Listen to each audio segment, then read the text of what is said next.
And welcome everyone to this Alliance of Light podcast. I am here with the Alliance of Light planning team. I have Bill Fraze and Yvonne Riley. I have Cheryl Henry, and I have Dorothy Clausen here with me today, joining for this episode number 2 of our podcast. So, we are going to start this episode with an opportunity to pick up any pieces that we desired to expand upon from the last episode. So, one of the things that we did but didn't really address or talk about is that we all use different language to sort of using words to point towards the phenomena that we know as source, as creator. Some people use the word God. There's so much different language that we can use to point towards the phenomena of this isness. And we are looking to use words that are accessible to the folks who we are inviting to hear them.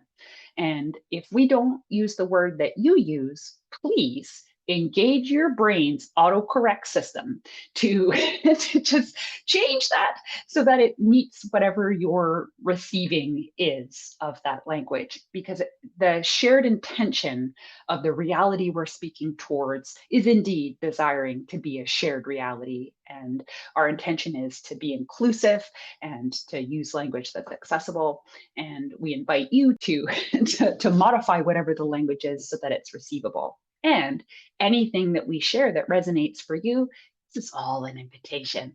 This is all just an opportunity to express and share and to be receive whatever is a contribution, and to let anything else just flow away, fall away like water off a duck's back. I just thought it might be helpful to plant this seed with listeners to let them know that if you don't feel like you cognitively, intellectually understand what we're doing, why we're doing it, that your participation in whatever way that you engage with the Alliance of Light, you have the potential to receive benefits beyond your brain's ability to perceive or language them. And you also have the ability through participating in what we're up to also make contributions, regardless of your intellectual or cognitive understanding of what's going on. Because we have this idea in our world today, we think that if we don't understand something, that somehow it can't or it won't work. And the beautiful thing of the Alliance of Light, at least in my personal experiences, it's been working and I have no clue about how or why it's working. Thank you. Thank you so much for sharing that, Bill. I really appreciate your candidness in sharing that piece and helping us to remember that cognitively understanding something doesn't necessarily impact our ability to benefit from, engage with. And I think that that is so useful as an idea to carry forward when it comes to our spiritual work, our spiritual life in general. So much of what I care most about, what I invest most of my time in, is in the sort of all bunny ears quotes in the unseen plane. And this falls into that category of unseen plane. And your cognitive understanding of it doesn't necessarily impact the truth of its reality or functioning. And so those things can exist independently. I also learned, and I learn every time we talk about it, and every time I pray, there's like a little something that awakens or opens. And I think it's good to remember that as we're talking about it, we're making these little episodes, we're using language to point towards these massive phenomena and interconnected infrastructures. And we are understanding like the tiniest tip of the iceberg of what the reality of their functioning is. And even that is phenomenal and amazing. And we're delighted to be engaging and sharing what we do understand and know, knowing that there's ever so much more that we don't yet understand. And then we would love to launch today into the real sort of meat of our episode today, or for our vegans, the real lentil or soy of our episode today, which is the why. Why are we doing this? Why is it that we are so enamored with this alliance of light, so interested in this alliance of light? and what compels us to choose it and keep choosing it. This is a prayer that has been happening since 2021.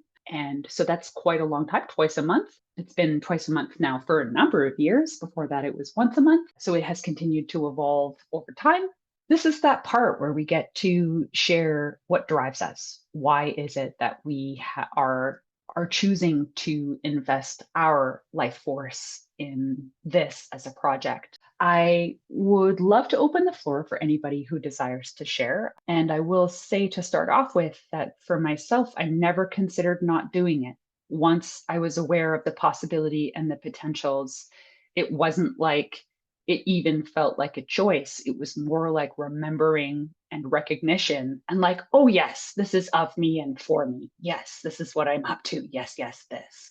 And so that's sort of my beginning in this particular work. It was like recognition and remembering, and it felt like a kind of resonance within me that felt so good that I was drawn to, okay, well, whatever the details are, whatever the material parts are, yes, that's a given.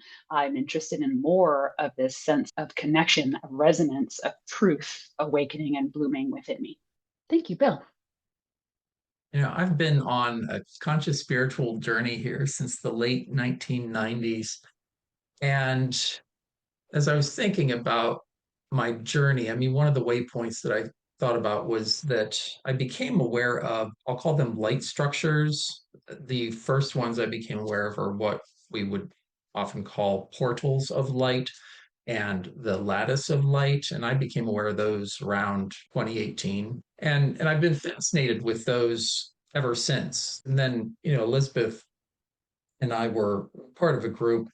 We were doing some spiritual manifestation technology work in the fall of 2021. And those experiences there, I learned all kinds of things that I did not know before. I learned about beings that we call stellar friends or star friends. There are all these people on other planets who are very interested in who we are and what we're up to here on Earth and who are working to help, which really excited me because I've always been a fan of Star Wars, Star Trek, and that experience in 2021 of learning that, oh, we have friends from other planets and they want to help us. Oh, and we can work together and do awesome things together. Yeah, and so that whole thing kind of brought me to this place of eventually actually participating in the Alliance of Light, attending the live guided prayers. And when I was thinking about why why do I show up? It's because it feels awesome. Again, to this point of like, Bill has really no clue as to what he's doing, really. I mean, I have a sense of it. I can talk a little bit about that why too, but it feels good to do it. And I have this sense that I am receiving all kinds of awesome benefits from my participation in those live twice a month Alliance of Light guided prayers. But I also have the sense, and this is a deep desire that I have, that through my participation, that in some way it's helping to move forward the situation, particularly on this planet, particularly with humanity, that I have my entire life wanted this world to be different. I wanted it to be something other than I have so often experienced it to be. I'm not talking about the natural world. I'm talking about the human world, the one that people have made up out of our heads over millennia. I have really early memories of just saying that this is not how it's supposed to be. And the Alliance of Light is one of those things that I get to participate in and hopefully contribute to, and I definitely know I benefit from, that gives me a sense that I am, in my own way, helping to bring about changes within humanity and changes within this planet, on this planet, in this planet's connection to everything, all that is source. And that excites me. And that's why I keep doing this thing, because I love feeling and knowing that I'm part of something way bigger than myself that matters and that is playing a part in this massive transition we're making from where we are now as a planet and as a species and where we're headed. That was really helpful and insightful. And I love how you are able to trust that it feels good and I'm going to choose it. It feels good.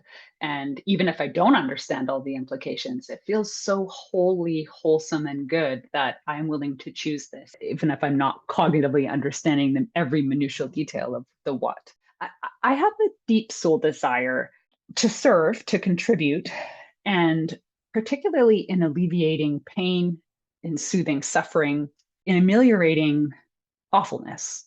And there is a lot of awfulness and suffering in our planet. And I also, from a very young person, saw that and knew inside my soul that there is a potential for so much of what we experience in human condition and human dynamics, and just how much fear drives our behavior. Just knowing in my soul that there is another way, that there is something else different that's possible, and a desire to help alleviate fear and suffering. And I am inspired to take that desire and to act upon it in many different ways in my life. I particularly as an instrument for healing, I have been training as an instrument for divine love and healing light every day for more than 20 years. And I have a practice in person in British Columbia on the west coast of Canada and online globally. And through the course of this practice, I have sort of an increased sample size in my observations and noticings of what is happening in human dynamics and what is possible when we include the flow of this divine essence, when we include a communion with earth, when we include some of these sort of unseen yet very real aspects. And my awareness of the infrastructures of light was also really early, I would say, even from a little kid, observing them. I see them with my spiritual sight, and I would mostly see them in nature and the communion and interconnection of some of these different spheres or infrastructures of light. I am aware that some of these infrastructures, they're scalable. There's some that are very, very, very tiny, tiny, like every single one of our cells, our human cells, has a light encoded strand, our DNA, our genome, with incredible light encoded information in it. For example, a little bit larger in terms of scalable infrastructures of light, our soul, are absolutely intricate, incredible infrastructures of light. So they have crystalline substance that is brilliant, and the technologies we're only beginning to scratch the surface on. And to some of the larger, as Bill mentioned, portals and lattice of light. And my understanding, even as a little person, and it's more fortified now the more I'm practicing it in these circles, is that these infrastructures are, we can talk about them separately, and they do have their own light structure, but they're designed to function together. And that in the process over the last several thousand years of human condition, really really making a lot of choices based in fear, a lot of choices that uphold separation rather than fortify unity and connection and harmony. And rather than the prosperity of divine awareness and the infinite resources available in the divine flow, really engaging this fear-based lack process in the experience of thousands of years of choices and choices stacked on about fear and greed and scarcity and judgment and power over and domination and control as the primary forms of currency that were prioritized. Some of these infrastructures were either damaged or moved out of their highest harmonics of functioning, or the communion between some of these infrastructures was broken or fractured.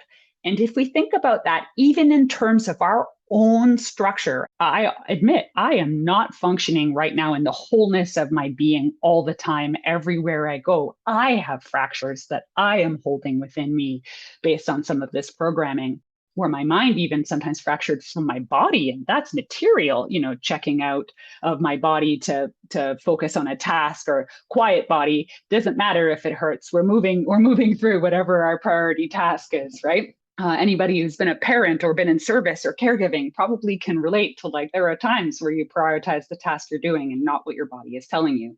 That's one example of fracturing, where we're not upholding what the highest good is for our own selves.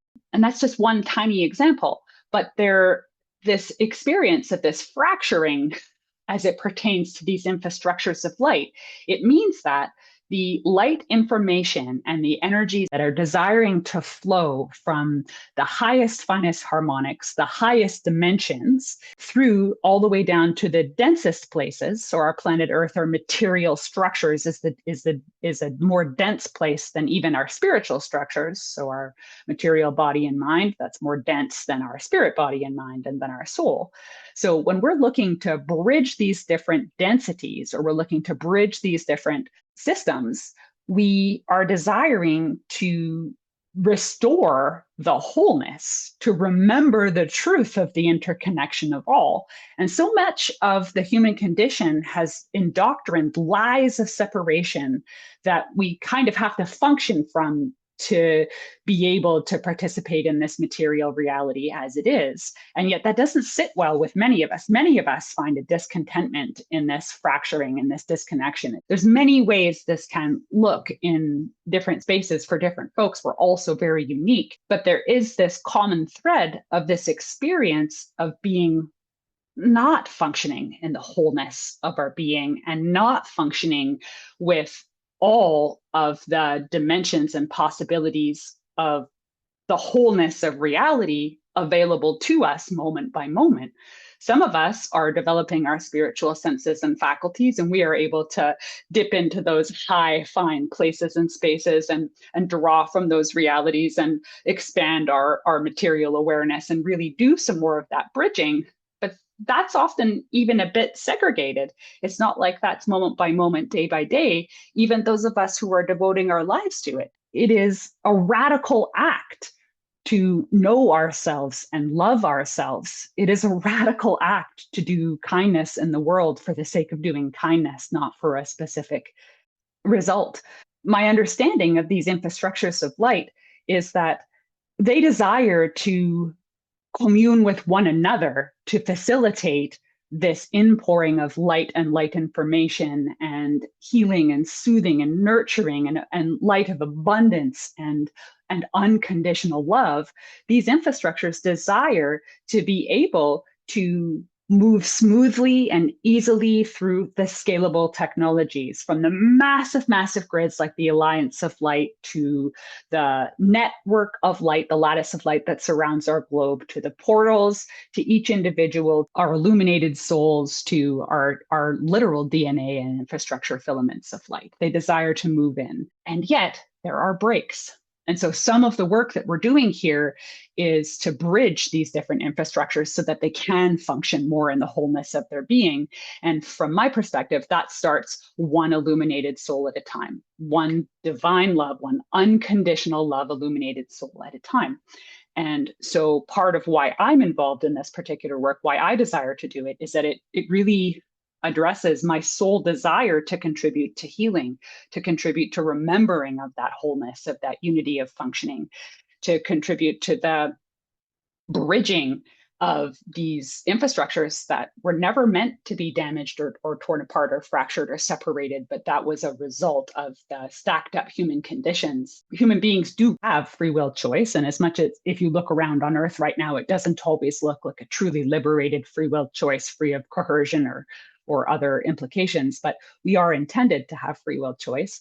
And when we exert our choice, we have the capacity to choose in harmony with all of life.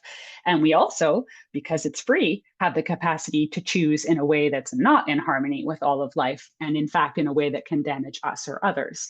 And when humanity has chosen choice after choice after choice to do things that hurt Earth or that hurt each other or that don't reflect this unity and understanding that we're meant to function together, then we are basically feeding alternate structures that are human structures, that's like scaffolding, that can fracture these light infrastructures or can muffle them. So that's a huge motivator for me, is to bridge some of these different infrastructures and to help myself and others remember the truth of the flow and prosperity and joy that can happen when we're functioning in harmony with all that is. So thank you, Yvonne. I see that you've unmuted. I became a part of the Alliance of Light pretty close to the beginning, and I felt that the energy was very different, even from the very beginning. And it was very hard for me to describe how it was different. And it's evolved and it's changed and it's grown in such beautiful, beautiful ways. And for me, the prayers are almost aligned with my path. And part of my path, as part of my healing gift, to pray and send light to those spirits that are in the lower spheres. And this prayer has always done that. And I have felt that very strongly through all the experiences that I have had while we were praying, the visuals that I have had of some of these spirits. And that touched me very, very deeply. And I know that there have been times when we've had discussions, should we maybe scale back? Should we scale up? Should we do this? And to me, I just felt so strongly that we were helping those souls that are really struggling, that we needed to always continue. We needed to go and keep expanding, because even if it was a small group, it was a mighty group and there was a lot of energy. And so why do I keep coming back? Because I think that that's one of the most beautiful things that we can do in a circle, is to provide healing and help to anyone that is struggling, be they still walking on earth or be them in the spirit.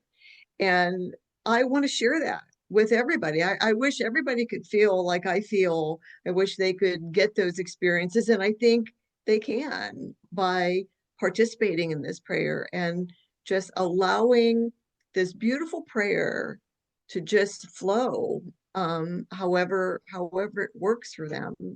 And so that's why I keep coming back, and I'm excited that we're expanding. I'm excited that we're growing and doing more. And I think there's so many benefits. I don't think we have any idea of how much benefit we're doing, but I know it's there. And so I'm grateful for this Alliance of Light. I'm grateful for the circles. I think they are helping a lot of people. Thank you for your devotion in that, and thank you for sharing. And Cheryl, I see you're unmuted. About 6 or 7 years ago, while praying, I had a vision. And it was one that I didn't really understand at the time, but it has stuck with me all these years. I was standing high up above a town or fields where there were many, many people, and each person had a light above their head. Some people's light connected to other people's light, but some did not. Some people could see the light, and their bodies were illuminated and happy, while others did not see the light, even though it was right there above them. The people who did not see the light seemed a bit lost, and this was just my own personal vision. But moving forward, after learning more about the divine love and this wonderful group of people here, I began to learn more about the lattice of light and the alliance of light and all these incredible infrastructures that Elizabeth just talked about. And it reminded me of the vision that I had years ago, and it helped me to put the puzzle pieces together, and it just made more sense. So I got more involved with the Alliance of Light so I could learn to be a brighter light in the world. Much like a lighthouse that shines its light but cannot force the ships to use caution or come to port, I feel that I shine my light but cannot force people to see it or see theirs. I can only be an example and hope that they notice. I feel that I'm here to receive and to give, and the Alliance of Light helps me to do just that. Awesome. Thank you so much. What a beautiful vision. Thank you, Dorothy. I'm caught up in all of the love and the joy that is expressed from each and every one of us here, because this is why we're together. I keep coming back because I feel the love. I hear it. I sometimes, in fact, most times, I'll say, I go right out into a very deep, peaceful place. And when I return, it's like I've been away on a sabbatical, or I've had a holiday somewhere where I'm lifted and I am cared for. And I come back feeling rejuvenated, actually, and lots of times with lots more energy than I had, and a much more optimistic point of view from when I left the earthly conditions of, I try to jump right in and just think, okay, I follow the lead when Elizabeth is saying to us now, just leave behind all your to-do lists. And with that, it makes a big difference to allowance. And that's always been spoken in this organization of groups of souls, of people that want to serve. There's the allowance of, we're all special, we're all made different, we all have some spark that's going to change our lives and change the lives and the world around us. And with all of that excitement, we all just keep coming back, because we're running after this beautiful light. We just want to be part of it, and we want to glow just like whatever color light is within us. We all come together, and I'm really feeling that it's always there. I'm using Elizabeth's words again, choose your own adventure. She's always said that. And that allowance in a world where there's no allowance, really, just being grateful. I am grateful, like Yvonne's saying, and Cheryl's talking about dreams and things, and Bill's talking about when he was a little one, and Elizabeth too. We are all, like I say to my daughter, I say to her, all of us who are big were little once. And that part is very important to remember. And always remember the little person. And the little person is in growing up with the wide eyes and saying, wow, everything is new in my life. Every time a child wakes up, if they learn how to crawl or they do something, they've learned something, they've changed, and they see the world from not just on the carpet, looking at the hairs on the carpet and the dog's face, to being standing up and seeing the world different, seeing their parents different. Well, we're growing. It is fun, because it is fun to grow and to know that every time we fall down, we are worthy of growth. Because when you fall down, you got to dust yourself off and you learn something. And you know what? We know that this world would be a better place if we all just aren't afraid to grow and not afraid to fall down. So, because there's somebody else to put their hand out and say, come on, let's go. We're going this together. So I just feel we're part of this, all for one and one for all. And I think that's what's going to change the world. Thank you so much, Dorothy, for sharing what you shared. I appreciate your emphasis on allowance. That is a really important part of every one of our Alliance of Light prayer circles, is that we really desire to meet people where they're at. I think it's actually a really important part of acknowledging how everyone is so very unique, and that it's not a set prescription, even though we have a regular format.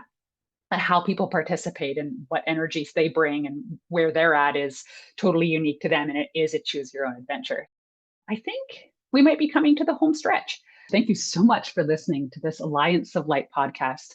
We hope you join us again. We welcome your questions, your insights, and your participation. If ever you're inspired to join us, we would absolutely love to pray along with you in our guided prayers of the Alliance of Light. Thank you so much, everyone.